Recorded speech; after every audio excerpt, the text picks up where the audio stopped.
Bien-aimés, j'ai la joie de partager avec vous aujourd'hui un sujet très délicat qui fait le tour du monde et dont diverses interprétations laissent les gens dans des confusions et l'embarras du choix. La naissance de Jésus-Christ et la fête Noël. La fête de Noël. Nous allons pendant cet enseignement nous poser quelques questions comme que signifie le nom de Jésus?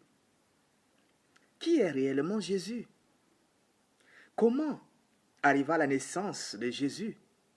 Pourquoi il est né? Et comment cette coutume de célébration de Noël est née? Pourquoi doit-on célébrer la naissance de Jésus? Peut-on célébrer la naissance de Jésus? Nous chercherons à répondre ensemble cette question. Seulement, il faut suivre l'enseignement jusqu'à la fin pour être édifié. Alors, posons-nous la première question. Que signifie le nom de Jésus? Que signifie le nom de Jésus? Jésus, en grec, Jesus, ou en hébreu, Yeshua, signifie l'Éternel sauve. L'Éternel sauve, ou l'Éternel est salut. Et le mot Christ est le titre hébreu Mashiach qui s'applique au fils de David, l'héritier de la couronne, le Messie, loin de Dieu, celui qui est oint pour être roi des Juifs, l'héritier de la trône. Maintenant, qui est réellement Jésus? Qui est réellement Jésus? Si nous voulons voir réellement qui est Jésus, alors repartons dans le livre de Jean, le chapitre 1, et le verset 1 jusqu'au verset 14. Quand nous faisons la lecture du livre de Jean, le chapitre 1, et le verset 1 jusqu'au verset 14, le verset 1 nous dit ceci. Au commencement était la parole, et la parole était avec Dieu, et la parole était Dieu. Elle était au commencement avec Dieu. Toutes choses ont été faites par elle, et rien de ce qui a été fait n'a été fait sans elle. Elle était la vie, et la vie était la lumière des hommes. La lumière luit dans les ténèbres, et les ténèbres ne l'ont point reçue. Il y eut un homme envoyé de Dieu, son nom était Jean. Il vint pour servir de témoignage, pour rendre témoignage à la lumière, afin que tout croit par lui. Il n'était pas la lumière, mais il parut pour rendre témoignage à la lumière. Cette lumière était la véritable lumière qui, en venant dans le monde, éclaire tout homme. Elle était dans le monde, et le monde a été fait par elle, et le monde ne l'a point connue. Elle est venue chez les siens, et les siens ne l'ont point reçue. Mais à tous ceux qui l'ont reçue, elle a donné le pouvoir de devenir enfants de Dieu, lesquels sont nés non du sang, ni de la volonté de la chair, ni de la volonté de l'homme, mais de Dieu. Le verset 14 enfin dit, « Et la parole a été faite chair, et elle a habité parmi nous, pleine de grâce et de vérité, et nous avons contemplé sa gloire, une gloire comme la gloire du Fils unique venu du Père. » Ainsi, selon ces textes de Jean, nous disons que l'identité véritable de Christ, de Jésus, c'est que Jésus est la parole de Dieu. Il est le Logos, le Dieu créateur qui s'est fait chair, selon ces textes. Jésus est la parole de Dieu. Maintenant, comment arriva la naissance de Jésus? Quelles sont les prophéties et qu'est-ce qui a été dit concernant la naissance, la venue, l'arrivée de Christ sur la terre? Si nous voyons bien la parole de Dieu Alors, dans le jardin d'Éden, quand Satan, par le serpent, avait trompé la femme et a fait chuter nos grands-parents Adam et Ève, Dieu a dit au serpent, je mettrai inimitié entre toi et la femme, entre ta postérité et sa postérité. Celle-ci t'écrasera la tête et tu lui blesseras le talon.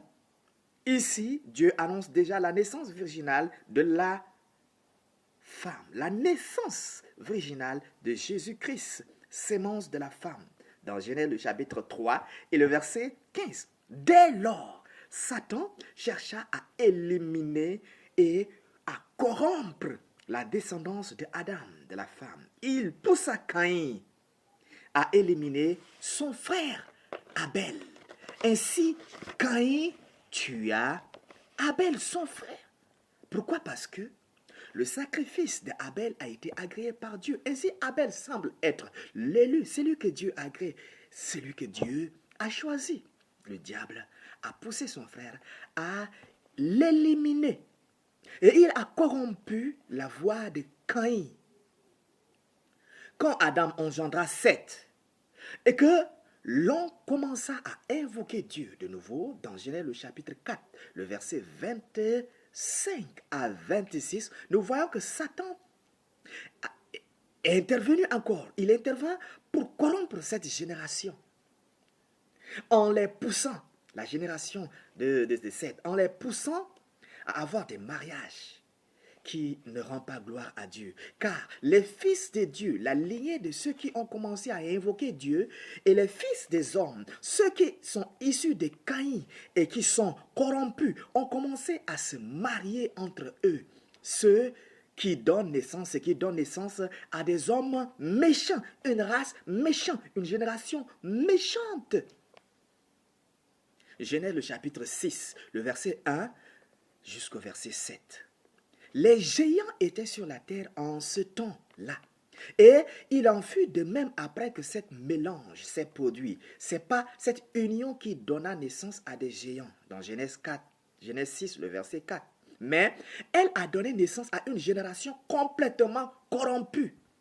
Et Dieu décida d'exterminer les hommes et les animaux par le déluge, dans Genèse le chapitre 6, le verset 5 jusqu'au verset 7. Car Dieu vit que la méchanceté des hommes est grande, car leurs pensées se portent chaque jour uniquement vers le mal. Mais Dieu choisit Noé. Noé était choisi par Dieu, par la grâce, car il était juste, innocent, droit et intègre. Il est complet, entièrement en accord avec la vérité de Dieu. Après le déluge, alors, Satan réussit à corrompre la vie de Noé. Après qu'il cultiva la vigne, il but jusqu'à se découvrir dans sa tente, dans Genèse le chapitre 9, le verset 20.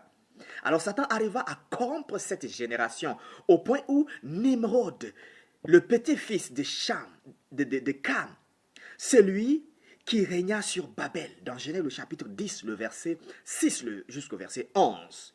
C'est lui qui régna sur Babel et l'ancienne Ninive. Son nom signifie Nimrod. Nimrod signifie rebeller contre Dieu.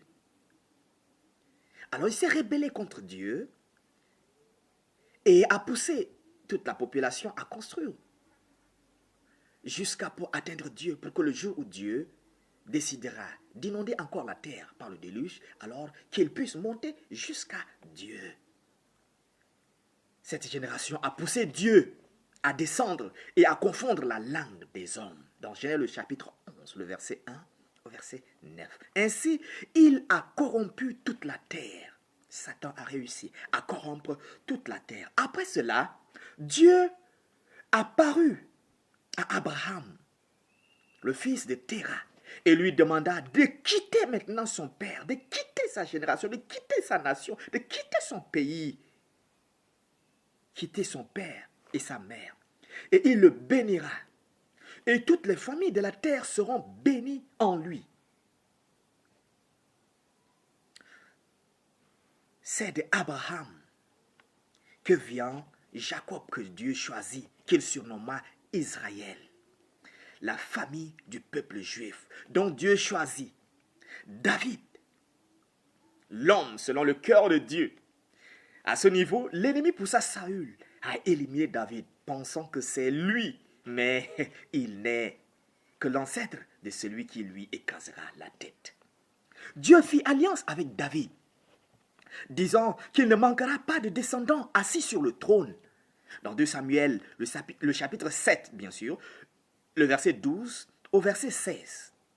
L'ennemi se lança maintenant contre la lignée royale, voyant que Dieu a fait alliance avec David et que de la lignée royale viendra celui qui régnera et qui écrasera sa tête. Alors il se lève contre la lignée royale et arriva à corrompre le roi Joachim, qui pratiqua le sacrifice des enfants.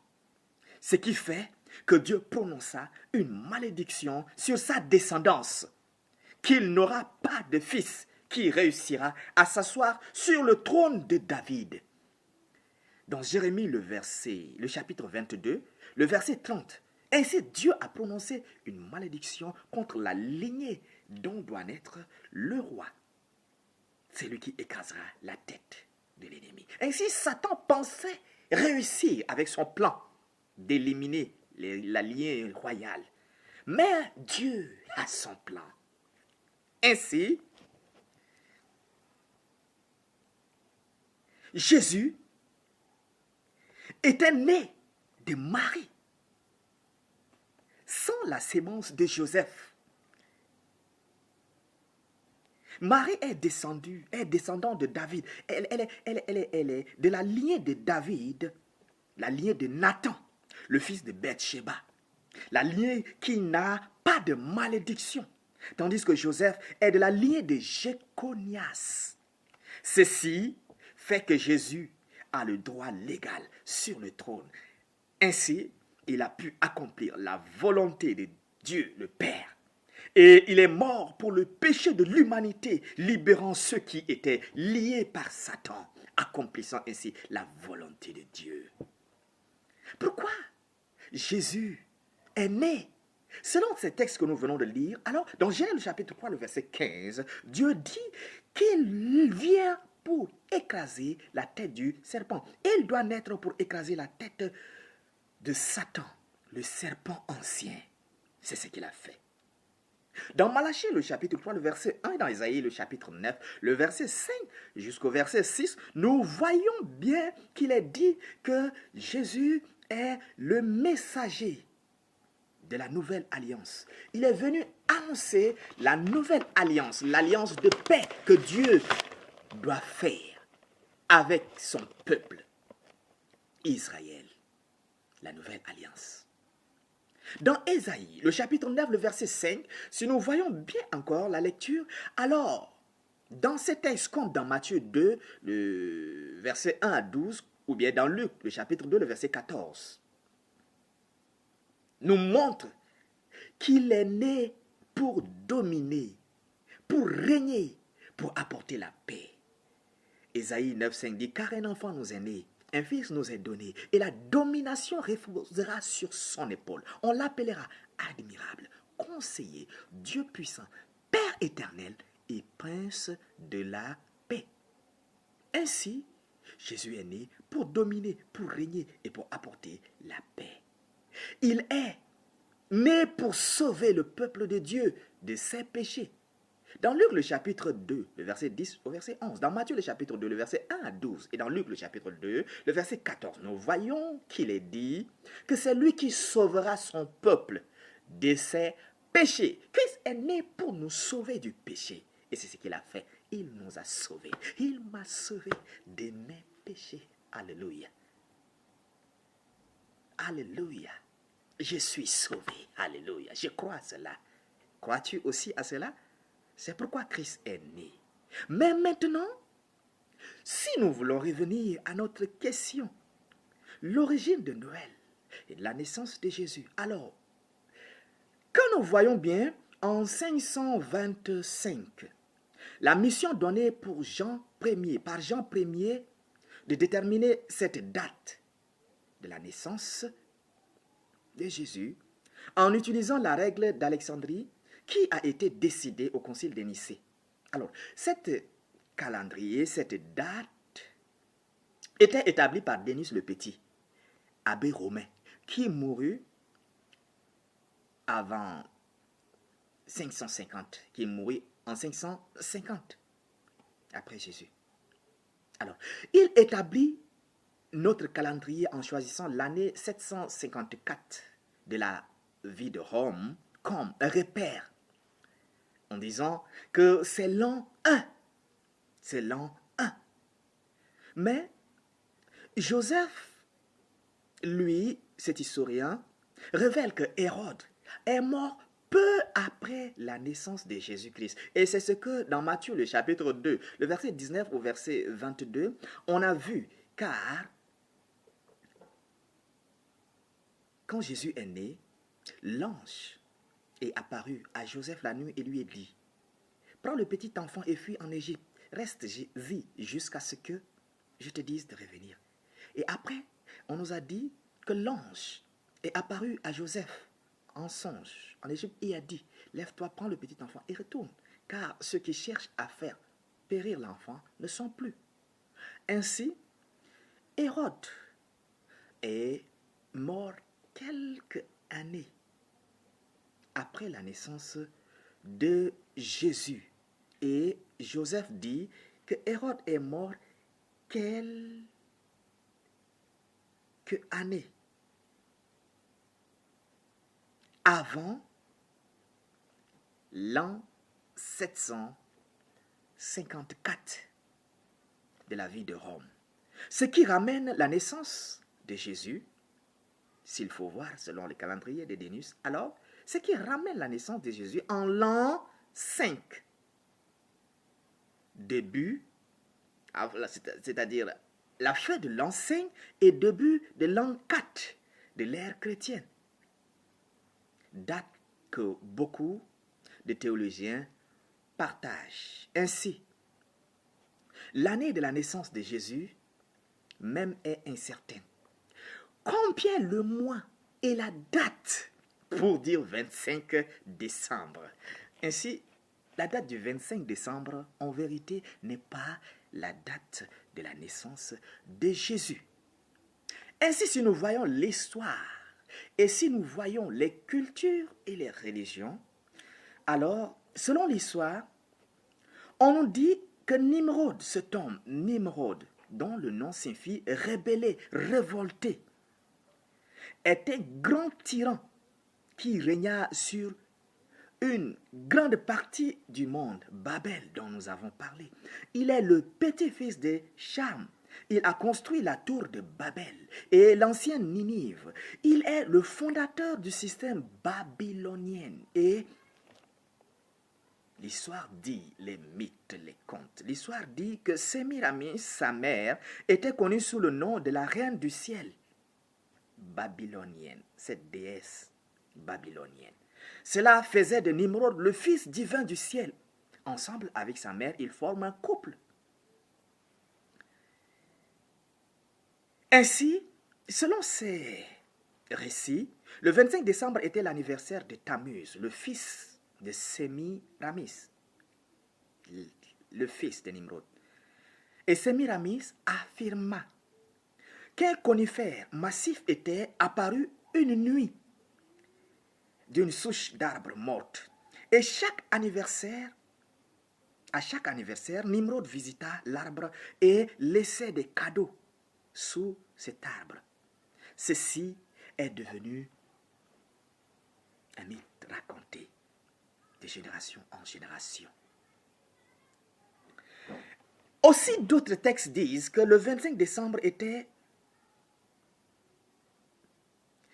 la date de célébration du culte du dieu soleil Ra et d'Osiris, dieu de la fertilité.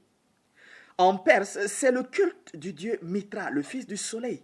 Et en Grèce, c'est le culte de Hélios ou bien Dionysos, dieu de la fertilité et du vin. Dans d'autres cultures, cette date correspond au culte païen, les Saturnales. ces fêtes de déversement et d'échange de cadeaux à l'honneur du dieu Saturne. Ce temps préside les périodes de solstice d'hiver qui étaient célébrées dans la jouissance et les débauches le 21 décembre. Maintenant, Susius César, en 45 plutôt, Susius César en 45, avant Jésus, il fixa le solstice d'hiver le 25 décembre au lieu du 21.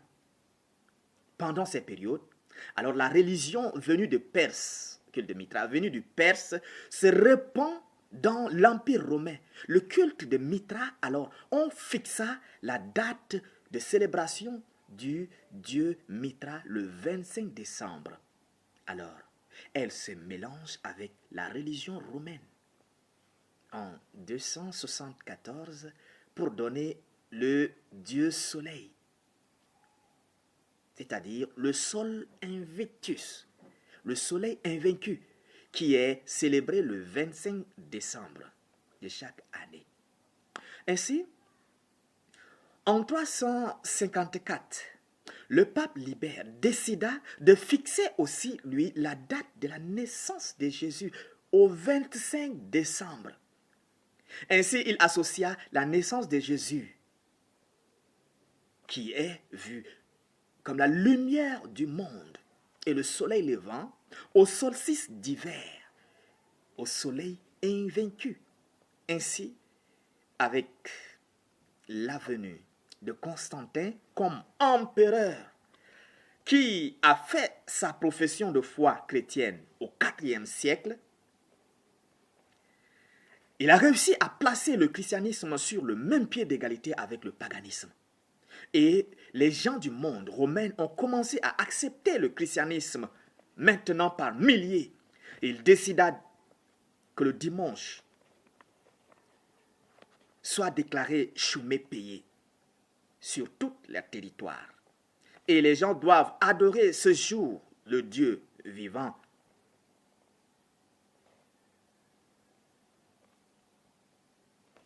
Ce jour qui était autrefois dédié au Dieu soleil, on doit adorer le Dieu vivant que lui, l'empereur, acceptait. Ainsi, ce mélange fut, et ainsi, nous avons la naissance de ce que nous avons maintenant.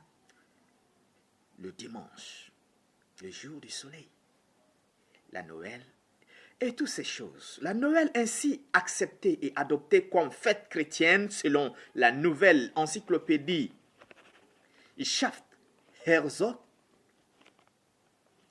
qui dit que la célébration de la fête païenne avec ses émeutes et ses réjouissances était si populaire que les chrétiens étaient heureux d'avoir une excuse de continuer sa célébration avec peu de changements dans la manière et l'esprit.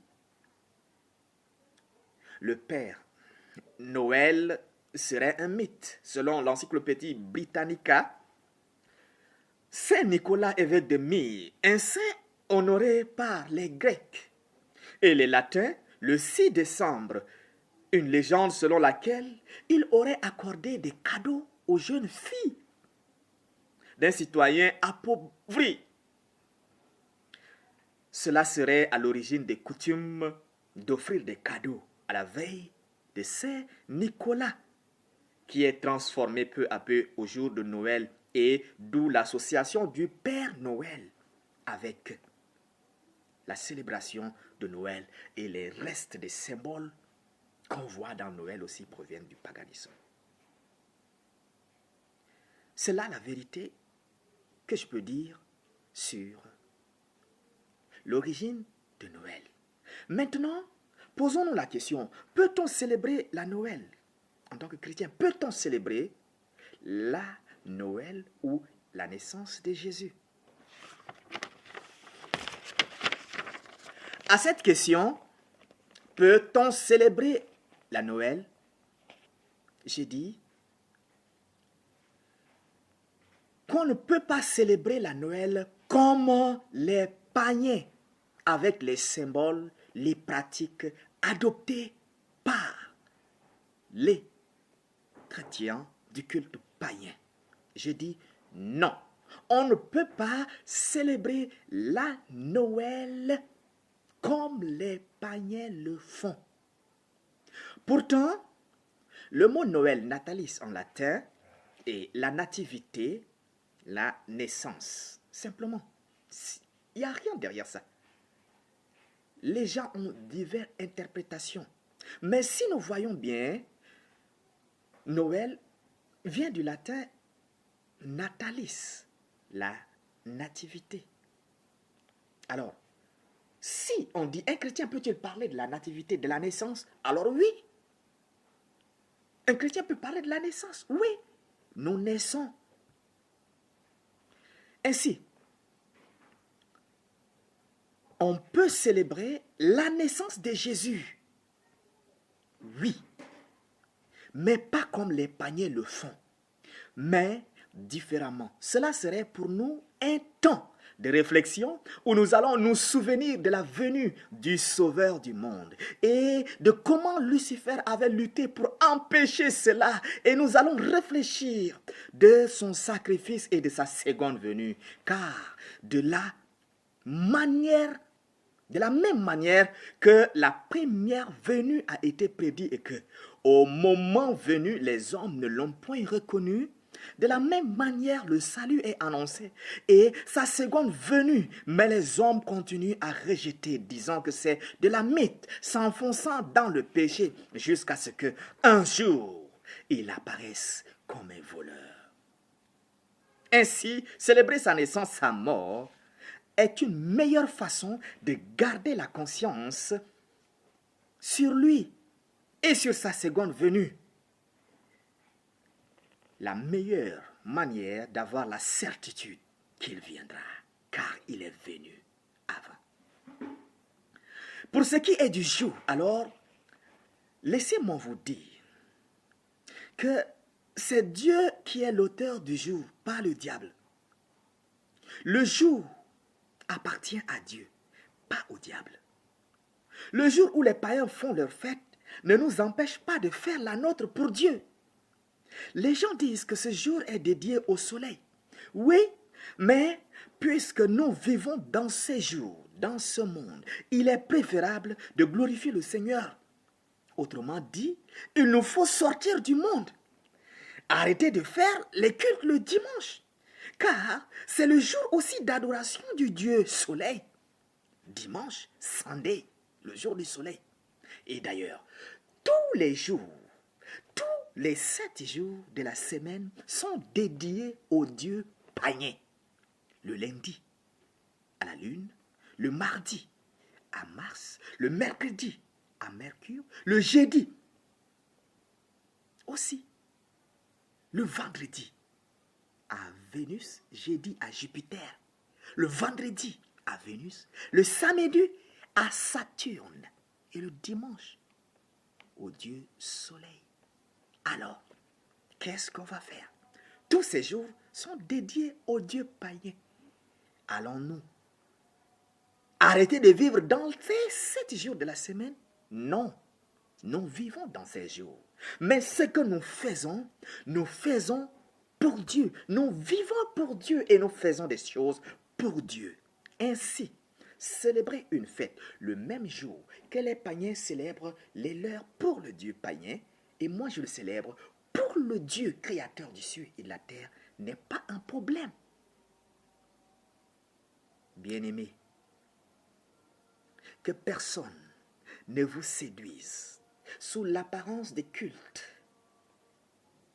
aux anges, sous l'apparence d'humilité. Que personne ne vous ravisse le prix de la course. C'est ce que l'apôtre Paul a dit. Paul dit que Christ a effacé l'acte dont les ordonnances nous condamnaient et qui subsiste contre nous. Et il a éliminé en la clouant à la croix. Il a dépouillé les dominations. Et que personne ne nous juge au sujet du manger ou du boire, au sujet d'une fête, d'une nouvelle lune ou des sabbats, que c'est l'ombre des choses à venir. Mais le corps est en Christ, que personne sous l'humilité ne ravisse le prix de la course, tandis qu'il s'adonne à ses visions. Il est enflé d'un vain orgueil par des pensées charnelles. Colossiens, le chapitre 2, le verset 14 au verset 18. Reprenez la lecture tout doucement avec l'esprit de prière et le Seigneur vous éclairera là-dessus. Pourquoi le monde nous impose-t-on ces préceptes? Ne prends pas, ne goûte pas, ne touche pas. Ces préceptes ne servent qu'à satisfaire la chair. Colossiens, le chapitre 2, le verset 19 jusqu'au verset 23. Lisez ça doucement, j'ai paraphrasé. En Romains, le chapitre 14, que nous allons faire la lecture tout doucement, le verset 1 jusqu'au verset 14. Romains, chapitre 14, le verset 1 jusqu'au verset 23. Je m'excuse, je nous propose la lecture. Il dit: accueillez celui qui est faible dans la foi et ne discutez pas les opinions. Tel croit pouvoir manger de tout, tel autre qui est faible ne mange que des légumes. Que celui qui mange ne méprise pas celui qui ne mange pas. Et que celui qui ne mange pas ne juge point celui qui mange, car Dieu l'a accueilli. Qui es-tu, toi qui juges, un serviteur d'autrui? S'il se tient debout ou s'il tombe, cela regarde son maître. Mais il se tiendra debout, car le Seigneur a le pouvoir de l'affermir. Tel fait une distinction entre les jours, tel autre les estime tous égaux. Que chacun ait en son esprit une pleine conviction. Que chacun ait en son esprit une pleine conviction.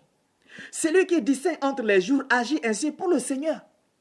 Celui qui mange, c'est pour le Seigneur qu'il mange, car il rend grâce à Dieu. Celui qui ne mange pas, c'est pour le Seigneur qu'il ne mange pas, et il rend grâce à Dieu.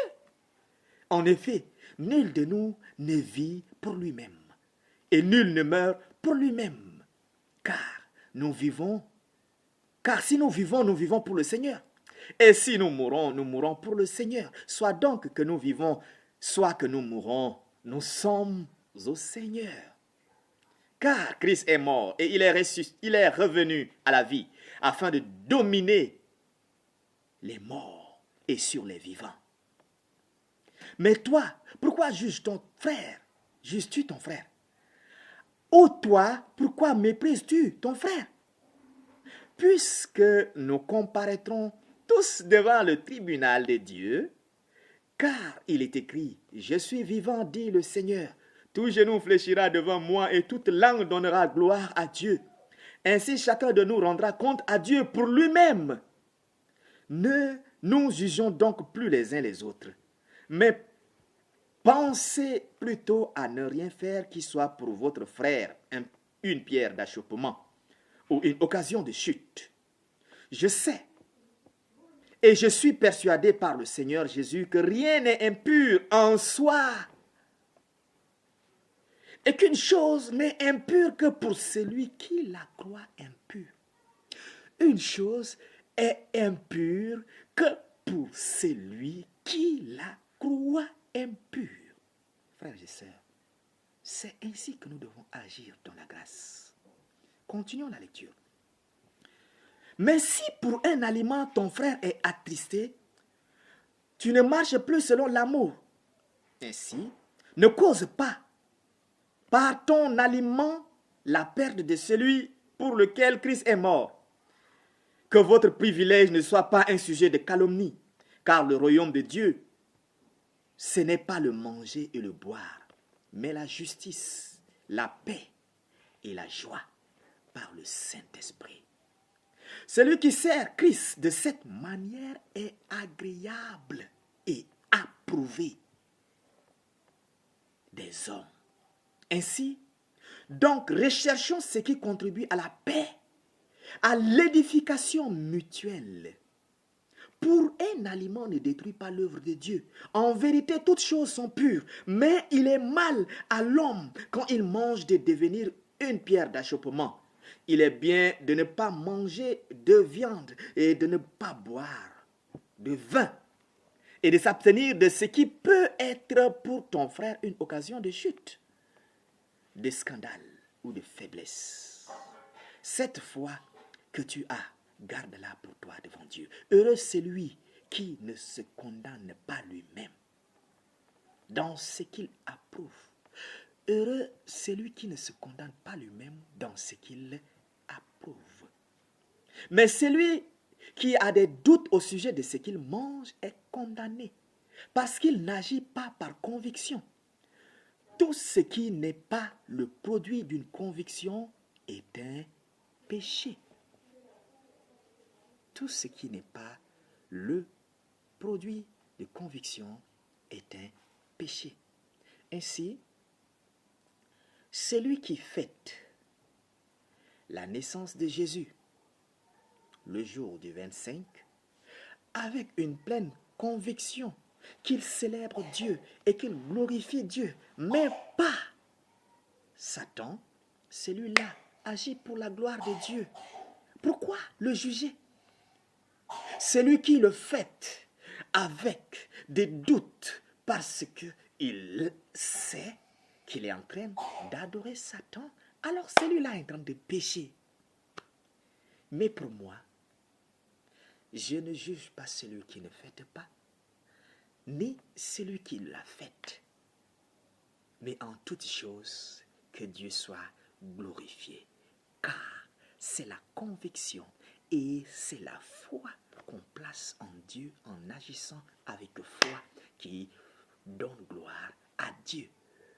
Ainsi, frères et sœurs, j'espère que ce temps vous a édifié et que le Seigneur a utilisé ces quelques mots pour vous édifier et vous affermir dans votre foi. À bientôt et que le Seigneur vous bénisse au nom de Jésus.